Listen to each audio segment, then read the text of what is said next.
ओम श्री गणेशाय नमः। श्री लक्ष्मी नारायणाय नमः। श्री उमा महेश्वराय नमः। सचिपुंद्राय नमः। मातृपितृ चरण कमलेभ्यो नमः। ओम इष्ट देवताय नमः। कुल देवताय नमः। ग्राम देवताय नमः। वास्तु देवताय नमः। सर्वेभ्यो देवेभ्यो श्री गुरु चरण कमलेभ्यो नमः। आइए भक्तजन, श्री गरुड़ पुराण का धर्म कांड का पाठ हम लोग 10वां से 11वां अध्याय कल श्रवण किए थे। आज इसको आगे बढ़ाते हैं, जहाँ पर 84 लाख योनियों में मनुष्य को श्रेष्ठता माना जाता है। जितने प्रकार के जीव जंतु सबसे श्रेष्ठ मनुष्य है, क्योंकि मनुष्य के पास बुद्धि है, विचार सोच करने के लिए शक्ति है, जिसके विचार कर सकता है कि क्या अच्छे है क्या नहीं, क्या कर्तव्य क्या अकर्तव्य है।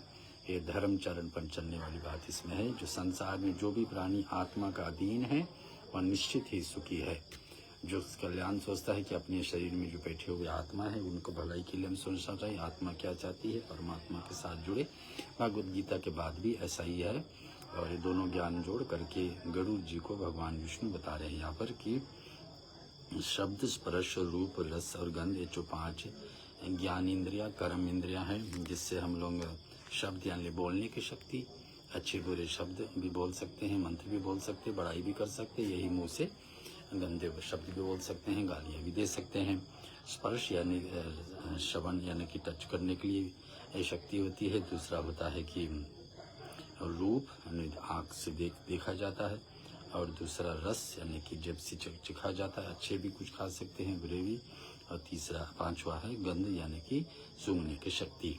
यही शक्ति जो अपने मनुष्य के पास है, ये शक्ति मनुष्य के पास ऐसा है। ये मनुष्य अच्छे जगह पे लगाते हैं, शुभ कर्म में ले जाते हैं तो धर्म की तरफ मोड़ ले जाते हैं, बुरे तरफ पाप की तरफ ले जाते हैं।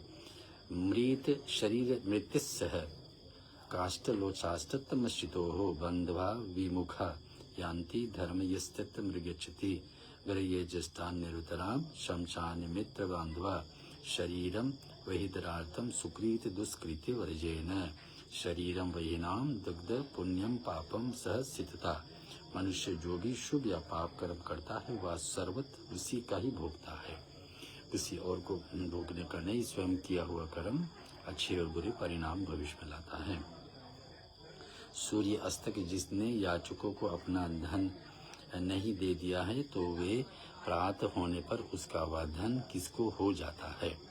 मैंने जो भी कर्म दिन में किया जाए, रात्रि को किया जाए, सबके बंधन में हम लोग हो जाते हैं। आज हमारा है धन तो कल किसी और को हो जाएगा। हम किसी को दान में दे दिए तो हमारे जीवन में भलाई होगा, और दान नहीं तो अच्छे जगह उपयोग किए, किसी के भलाई के लिए किए तो हमारे लाभ करने वाला है। और अच्छे जगह पर नहीं लगाए तो वही धन हानि पहुंचा सकता है। क्योंकि धन का भी ऐसा बंटवारा करना चाहिए अच्छे से अच्छे कर्मों में। पहले तो लिखा है कि दूसरे के भलाई के लिए धर्म कर्म में, और तीसरा निजी जीवन चलाने की। तीसरा जगह पर है कि व्यक्ति उल्टा जगह पर लग जाता है कर्म, वही अच्छे जगह पर लग जाए तो जीवन में आगे चल के भलाई के। शुभम या यादि वहाँ पापम भूयक्तम सर्वत मानवा यतस्तनस्तामिते सूर्य न दत्त धन्ममार्थम न जाने तस्य तदित प्रात कस्य भविष्याति रारीटीति धन्य तस्य को में भरताम भविष्यति।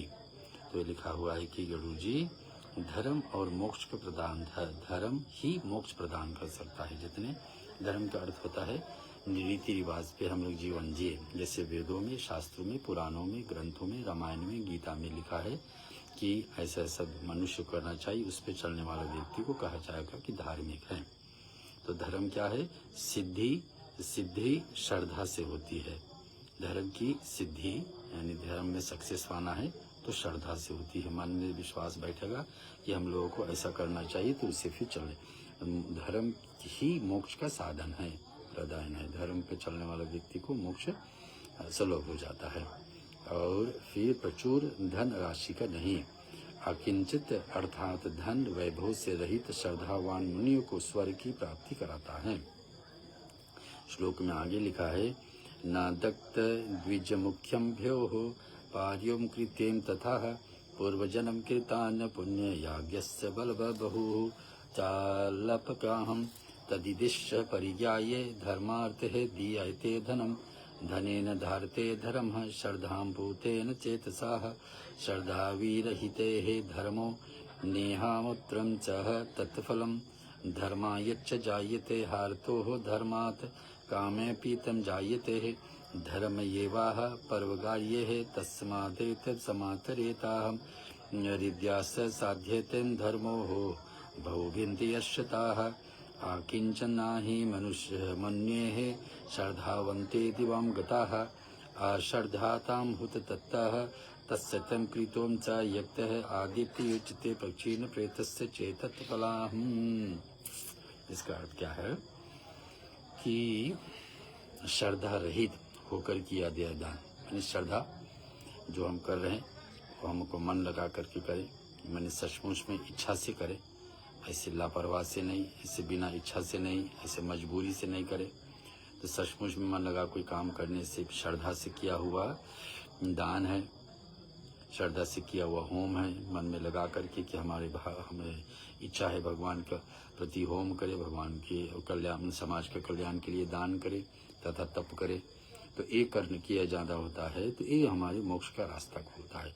श्रद्धाहीन वाले होकर अगर जो किया जाए होम, बिना श्रद्धा के किया जाए होम, बिना श्रद्धा के किया जाए दान और तप, ये सब क्या कराता है हमको, ये असत कहा जाता है। इसका फल ना तो इस लोक में मिलेगा ना मृत्यु के बाद में परलोक में प्राप्त होगा। ये हमारे 12वां अध्याय यहाँ पर पूरा हो रहा। और भगवान की आगे कथा बढ़ाते हुए विश्वसर्ग कर्म की तथा सत्कर्म की महिमा 13वां अध्याय में गरुड़ पुराण का और धर्म कर्ण का पाठ है।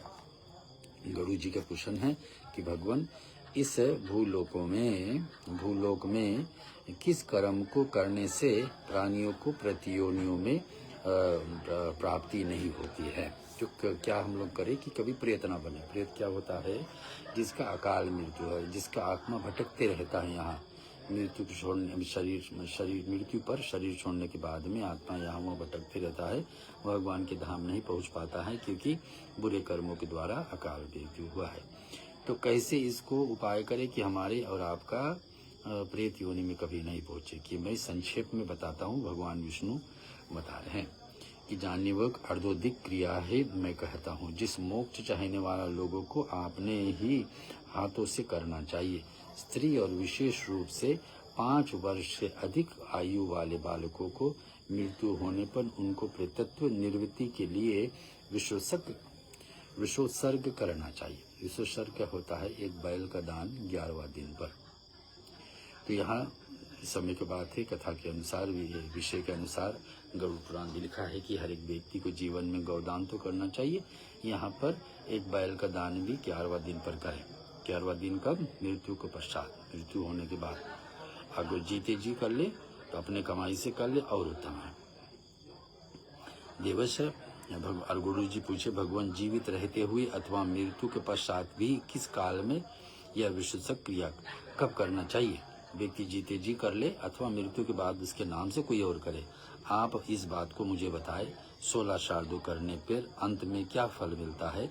गुरु जी सुनो, यदि विशुद्ध किए बिना ही पिंडदान किया जाता है तो भी उसका श्रेय दाता को नहीं प्राप्त होता। प्रत्येक यह क्रिया प्रेत के लिए निष्फल हो जाती है, जिसके एकादश में विशेषज्ञ नहीं होता है, जो श्राद्ध करने पर भी उसका प्रेतत्व सिद्धित रहता है। तो गुरु जी बताएं, सुनो। गुरु जी पूछे, भगवान सर्पदंश में मरे हुए लोगों को अग्निदाह क्रिया नहीं की जाती है। यदि जल में सिंग वाले पशु अथवा शस्त्र दीके प्रहार से कोई मर जाता है तो उससे इस प्रकार की असक्त मृत्यु को प्राप्त होने लोगों को शुद्धि कैसे होती, देव बताइए। कि कोई सर्प से ढस लेता है, कोई जानवर काट लेता है हिंसा से, यानी कोई अस्त्र शस्त्र काटा जाता है, अथवा अग्नि में अथवा जल में डूब जाए, तो इन लोगों को क्रिया का विधान थोड़े से बताइए। भगवान बताने लगे, सुनो।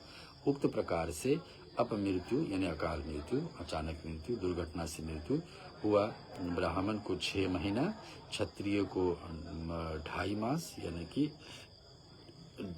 2 और आधे महीने, वैश्य को 1.5 मास, 1.5 यानी कि 1.5, और शूद्र को 1 मास, 1 महीना शुद्ध हो जाता है। यदि तीर्थ में सभी प्रकार का दान देकर कोई ब्रह्मचारी मर जाता है तो वह शुद्ध होकर यही के दुर्गति प्राप्त नहीं होता है। कोई तीर्थ में शरीर छोड़े तो सबसे उत्तम, तो उसका तो दुर्गति होगा ही नहीं। विशुद्ध आदि करके यदि धर्म की आचरण करना चाहिए।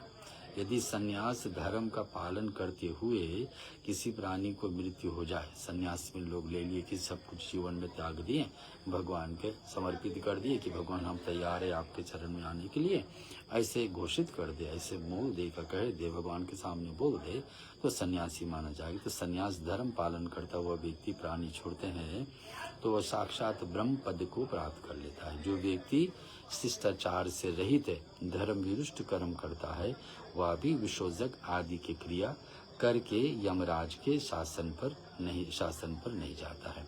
लेकिन जो 11वां दिन का जो बैल का दान करने वाली विधि हम आपको समझा रहे हैं, ये कोई करता है तो उसको यम द्वार के पे नहीं जाना पड़ेगा। पुत्र, सहोदर, भाई, पौत्र, बंधु बांधवों, सगोत्री अथवा संपत्ति लेने वाला उतकारी कोई भी उसको मरे हुए स्वजनों के लिए विशोषज्ञ अवश्य करना चाहिए। तो कोई व्यक्ति भी विशोषज्ञ यानी 11वां दिन का क्रिया कर सकता है, बैल का दान कर सकता है। किसका नाम लिखा है? पहला है पुत्र, दूसरा है सहोदर भाई, छोटे भाई हो, बड़े भाई का क्रिया या बड़े बहन की क्रिया एक भाई करे। पौत्र, पुत्र नहीं है तो फिर तीसरा जगह पर पौत्र का नाम, पोता का। बंधु बांधवों भी कर सकते हैं। तीसरा चौथा जगह पर सगोत्री अथवा संपत्ति लेने वाला उतकारी, किसी को आप धन दे करके पहले से घोषित कर दे कि व्यक्ति हमारे लिए करे, वो भी कर सकता है। उसके मरे हुए स्वजनों के लिए विशोषज्ञ अवश्य करना चाहिए। पुत्र के अभाव से पत्नी करे, पुत्र नहीं है तो पत्नी कर सकती है। और दोहित नाती भी कर सकते हैं, और दुहिता यानी पुत्री भी कर सकते हैं, इस कर्म को कर सकती है। पुत्रों को रहने पर विशेषज्ञ अन्य से नहीं कराना चाहिए। कोई बेटा है तो और किसी से नहीं कराए, बेटा ही विशेषज्ञ यानी कि बैल का दान 11वां दिन पर करे। गरुड़ जी बोलते हैं, भगवान चाहे स्त्री हो अथवा पुरुष, जिसके पुत्र नहीं है उसका संस्कार किस प्रकार किया जाए? ये देव, इस विश्व में से उत्पन्न हुए मेरी शंकाओं को आप भली प्रकार से दूर करें। भगवान क्या बताएंगे कि पुरुष हो चाहे स्त्री, ना, पुत्र जिसके नहीं है तो फिर उसका कौन क्रिया करे? भगवान में पुत्रहीन व्यक्ति को गति नहीं हो पाती है। व्यक्ति के पास पुत्र है और विधि से संस्कार कर दे तो गति का रास्ता खुल जाती है, उसके लिए स्वर्ग सुख नहीं मिल पाएगा। अतः ऐसे मनुष्य को सत उपाय पुत्र अवश्य उत्पन्न करना चाहिए। पुरुष स्वयं जो कुछ भी दान देते हैं परलोक में वे सभी उसको सामने उपस्थित हो जाता है। व्यक्ति जीवन में जीते जी जितना दान करता है वो सब स्वर्ग लोक में जाकर उसको वापस मिल जाता है। कैसे? अपने हाथों से जो नाना प्रकार के स्वादिष्ट एवं विविध व्यंजन खाने के लिए दिए जाते हैं वे सभी मृत्यु के पश्चात अच्छे फल प्रदान करते हैं। जो गौ, भूमि, स्वर्ण, वस्त्र, भोजन और पद दान अपने हाथ से दिए जाते हैं वे सभी दान जिस योनियों में जहाँ दान करता जाता है वहाँ उपस्थित हो जाते हैं। व्यक्ति को जीवन में ये सब दान कर लेना चाहिए जीते जी अपने कमाई से अपने सामर्थ्य अनुसार। क्या क्या? गोदान, भूमि दान हमने पहले सुन चुके हैं। अगर जो आप स्वयं अकेले नहीं कर पा रहे, कोई और कर रहा तो अपने सहयोग यथाशक्ति कर दीजिए। तो भूमि दान जरूर करना है जीवन में, गोदान करना, स्वर्ण सोने दान करना चाहिए, वस्त्र दान करे कपड़े, भोजन और पद यानी पादुका पहनने वाली चप्पलें अपने हाथ से किए जाते हुए सभी दान जिस योनि में, अब जिस योनि में जाएंगे उसको वहाँ जाकर किसी न रूप से ये प्रदान हो जाएगी सार्वभौम समुदाय में। और जब तक प्राणी का शरीर स्वस्थ रहता है तब तक धर्म का आश्रय है। जहाँ व्यक्ति को कहा जाता है कि जब प्राणी का शरीर ठीक है तब तक धर्म की समक पालन करना चाहिए। जब शरीर ठीक चल रहा है तब तक जीवन में ये सब कर्म कर लेना चाहिए। अस्वस्थ होने पर दूसरे प्रेरणा से भी वह कुछ नहीं कर सकता है ना। अब दूसरे व्यक्ति करेगा तो अपने धन कमाई से करेगा तो लाभ फिर बंटवारा हो जाएगा, लेकिन स्वयं अपने हाथों से अपने कर्मों से करे तो पुण्य उन्हीं के पास रहेगा। यदि अपने जीवन काल में व्यक्ति और अर्धोदिक कर्म नहीं कर लेता है अथवा मरने के बाद अधिकारी पुत्र या पोता करता है तो वह कर्म नहीं होता, तो यह कर्म नहीं होता है, वह तो वायु रूप में भूख प्यास से पीड़ित रात दिन भटकता रहता है। माने जीते जी कर लिए बैल का दान, गाय का दान, तो आपका लाभ है। नहीं कर पाए जो दूसरा व्यक्ति करेंगे मृत्यु के बाद तो फिर बंटवारा हो जाएगा पुण्य।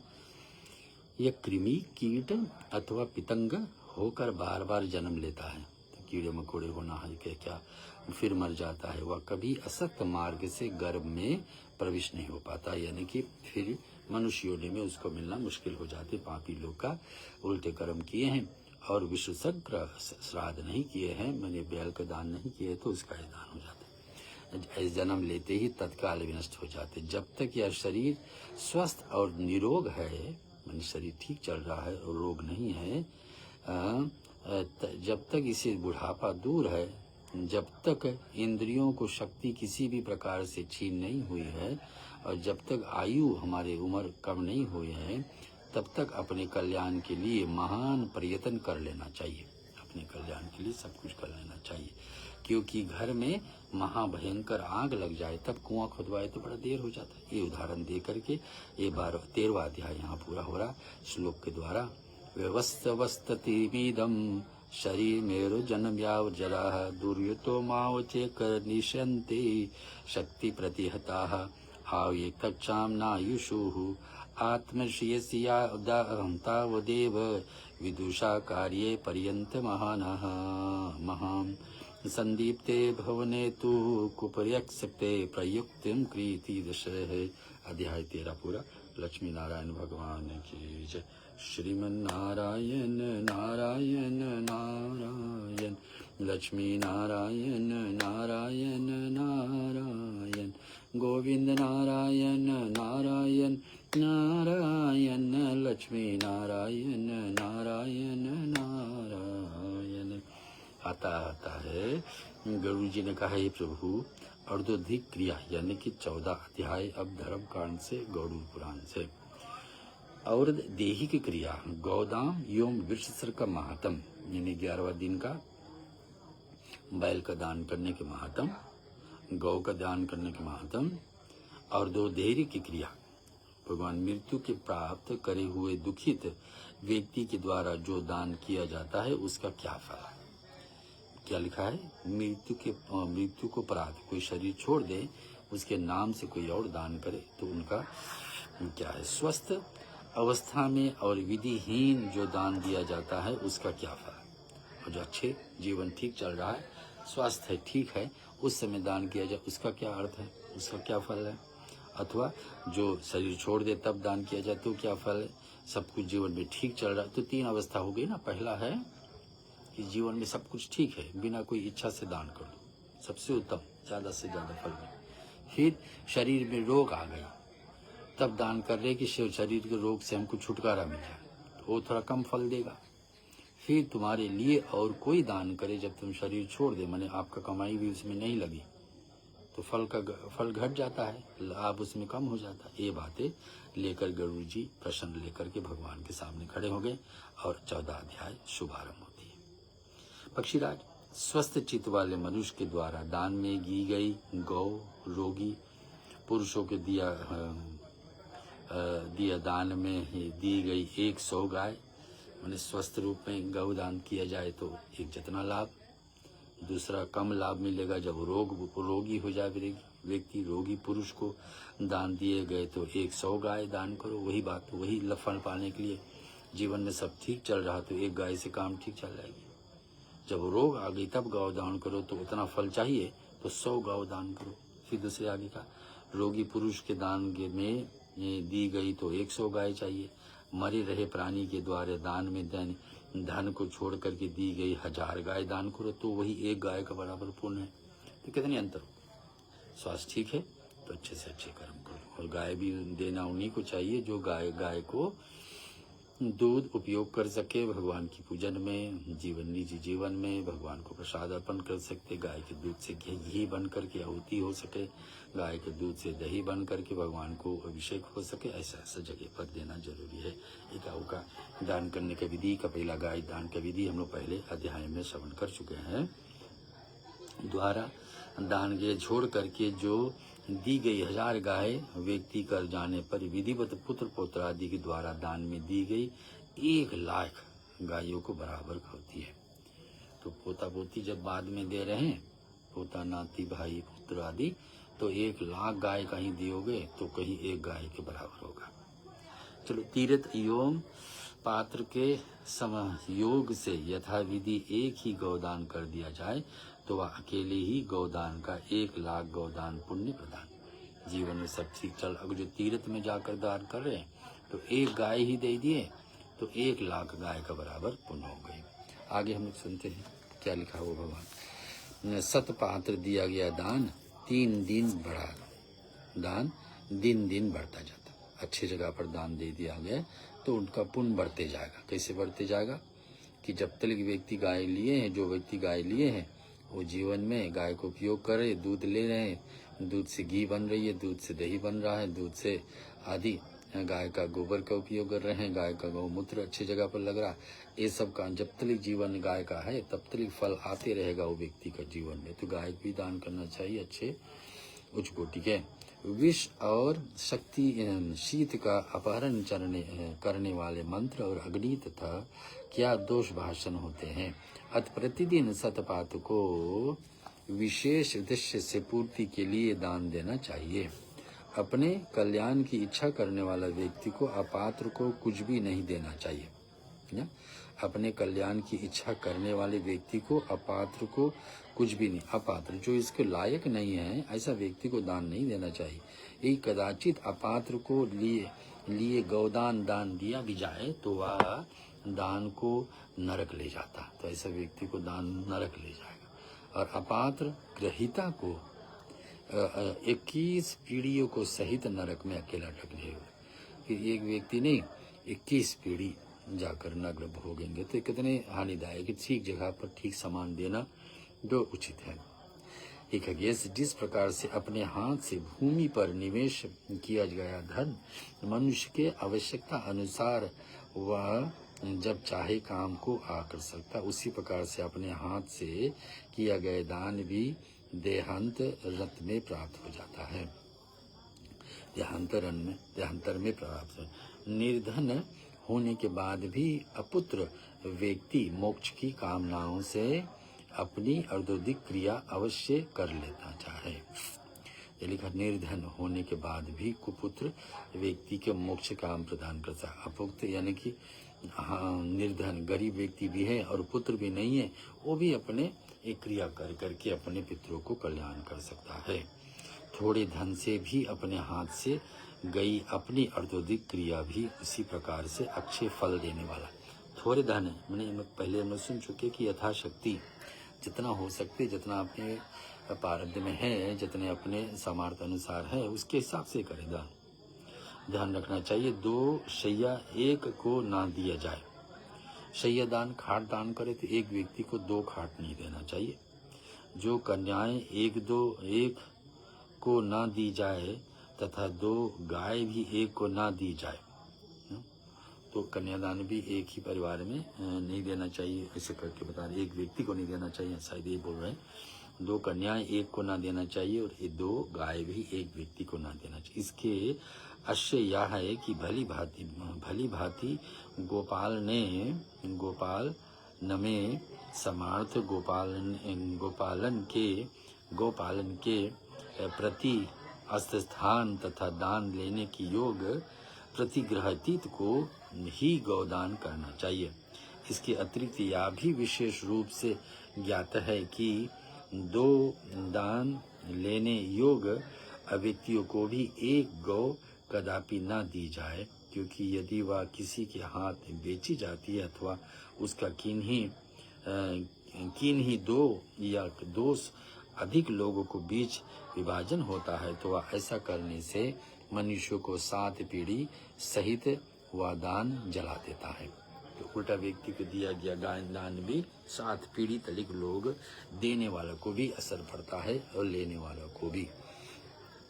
अतः इस नश्वर जीव को समस्त अर्धोधिक कर्म स्वयं संपन्न कर लेना चाहिए। पार्थों के रूप में दिए गए दान आदि को प्राप्त करने के प्राणी इस महाप्रायण के मार्ग में सुखपूर्वक जाता है, अन्यथा पाथे रहित जीवात्मा अनेक प्रकार के कष्ट झेलता है। ऐसा जानकर के मनुष्य विधिवश विशोषक कर ले। तो भगवान बता रहे ये सब बात छोड़ो, पहला बात तो यह है कि विशोषक कर लो। विशोषक यानी 11वां दिन का बलिदान का कार्य।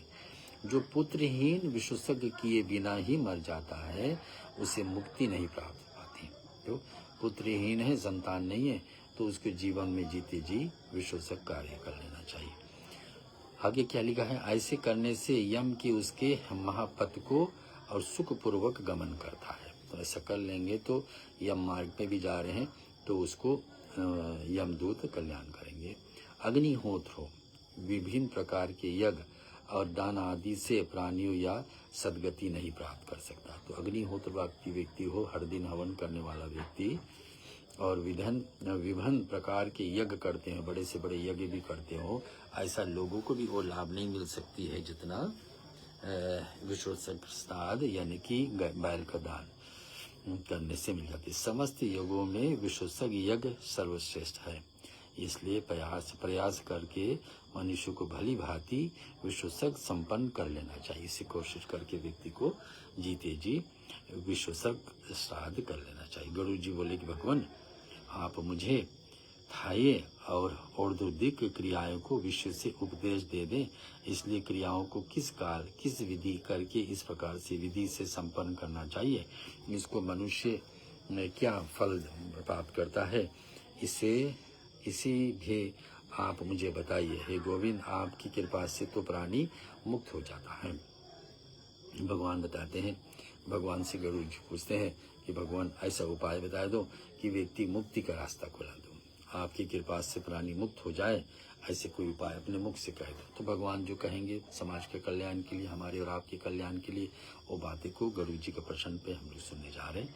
भगवान की वाणी, कार्तिक आदि मास में सूर्य को दक्षिणायन हो जाने पर शुक्ल पक्ष की द्वादशी आदि शुभ तीर्थों में शुभ लगन मुहूर्तन तथा पवित्र देश में समाहित चित होकर के विधिज्ञ शुभ लक्षणों से युक्त सतपाद ब्राह्मण को बुला करके जप होम तथा दान से अपने शरीर को सर्वप्रथम शोधन करे। तो व्यक्ति जीवन में गलती भी किए हैं और चाहिए कि प्रायश्चित हो जाए कि उससे हम छुटकारा पा ले, तो अच्छे दिन है कार्तिक महीना, दीपावली का महीना।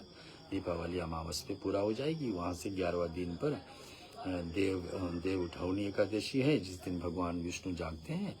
तो दूसरा दिन एकादशी के बाद जिस दिन भगवान विष्णु तुलसी के साथ विवाह करते हैं, तो कार्तिक शुक्ल पक्ष पर, उसके एक दिन बाद होती है कार्तिक शुक्ल पक्ष का द्वादशी।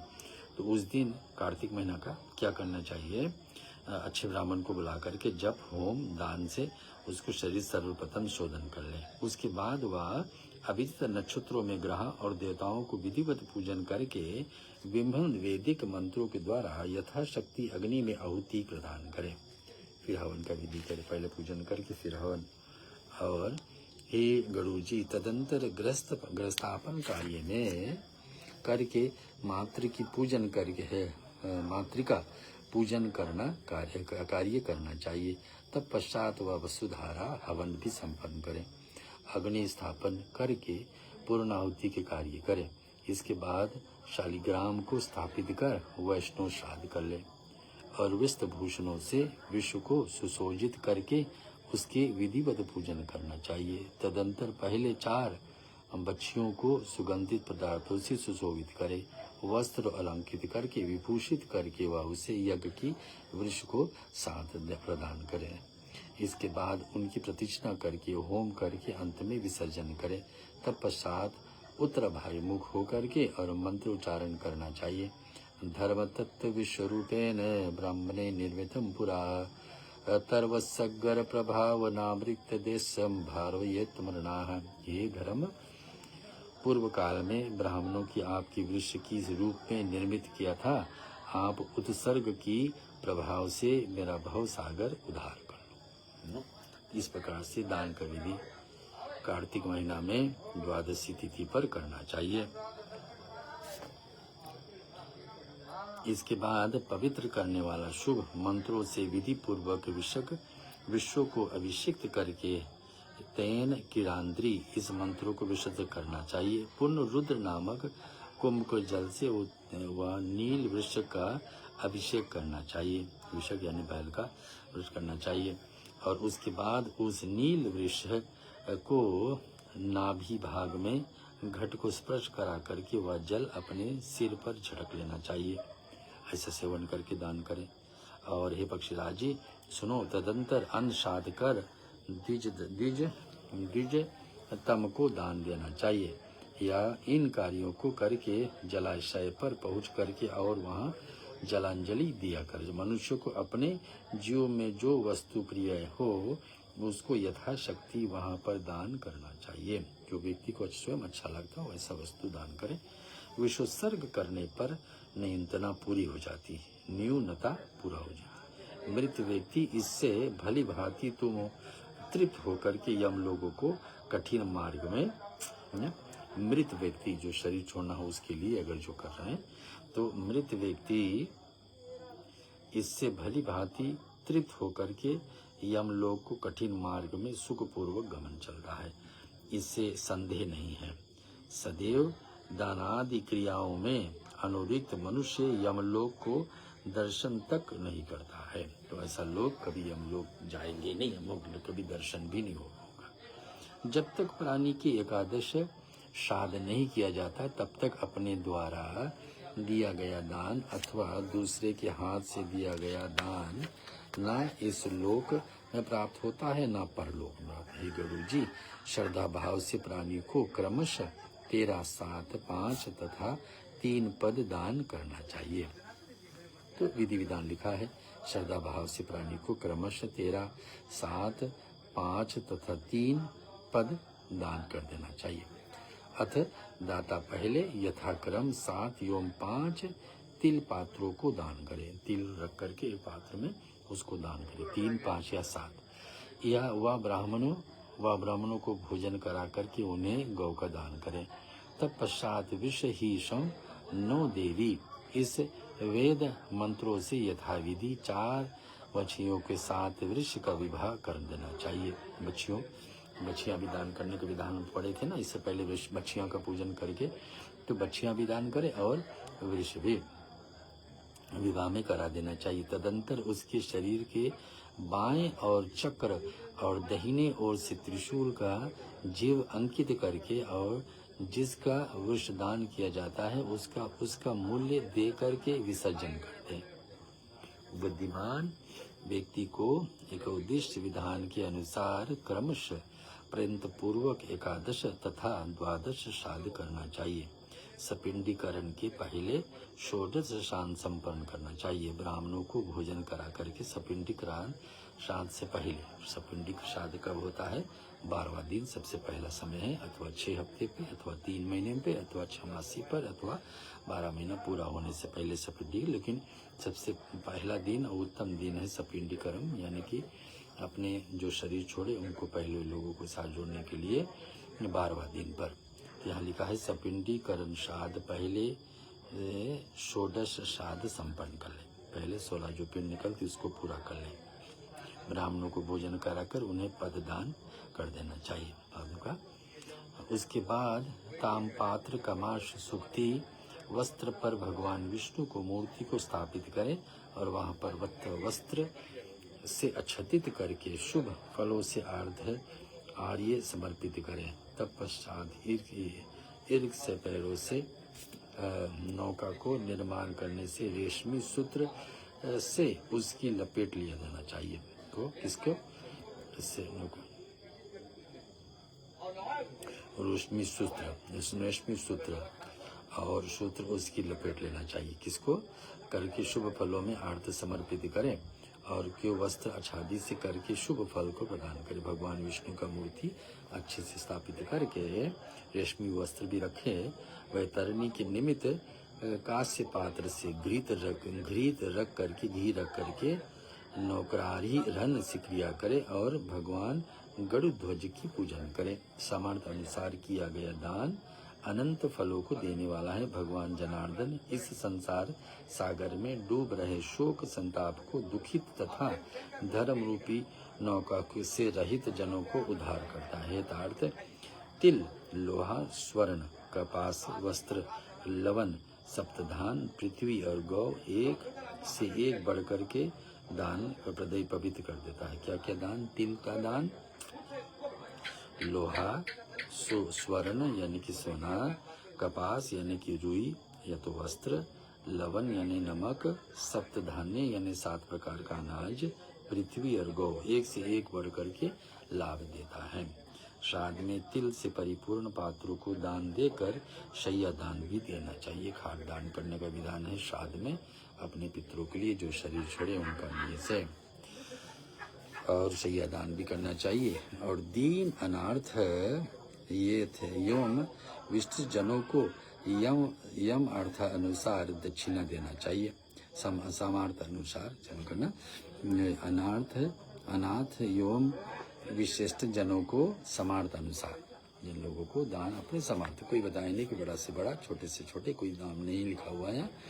पुत्रहीन अथवा पुत्रवान जो भी इसे करता है उसको वही सिद्धि प्राप्त हो जाती है जो एक ब्रह्मचारी का प्राप्त होता है, जो एवं ब्रह्मचारी को मिलता है।